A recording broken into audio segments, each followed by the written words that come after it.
লাঠিটা নিয়ে আমি সংসদে যাইতে চাই,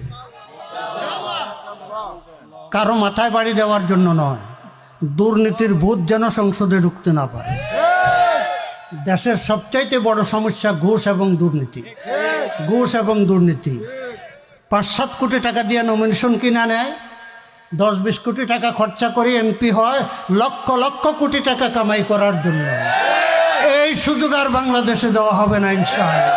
আসসালামু আলাইকুম। সবার কাছে অনুরোধ থাকবে, উনি যে বক্তব্যটা দিয়েছে, উনি যে কথাগুলো বলছে, সবাই দিকে লক্ষ্য রাখবেন। যদি উনাকে এই লাঠিটা সহ পাঠাতে পারেন তাহলে দুর্নীতিবাজদের ধুলাই করবেন উনি বলছেন।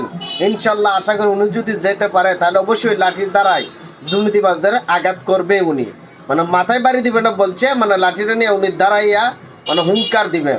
আমরা আশা করি ইনশাল্লাহ উনি যে এলাকাতে দাঁড়াবে উনি নিশ্চয়ই পাস করবেন। খানে উনি আগে ইউনিয়ন চেয়ারম্যানের দ্বারা ছিল, এও পাস করছে, উপজেলা চেয়ারম্যান দ্বারা ছিল, বিপুল ভোটে পাস করছে।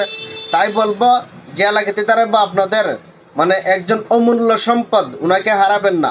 যে কোনোভাবে উনাকে আপনারা উনাদের পাশে থাকবেন আর উনাকে ভোট দিয়ে বিজয় করার চেষ্টা করবেন। সবার কাছে বিনীত অনুরোধ থাকবে এটাই। এই মুরব্বী লোকের, এই একজন আল্লাহওয়ালা মানুষের লাঠিটাকে সংসদে নিয়ে যাওয়ার মতো তৌফিক করে দিয়েন আপনারা।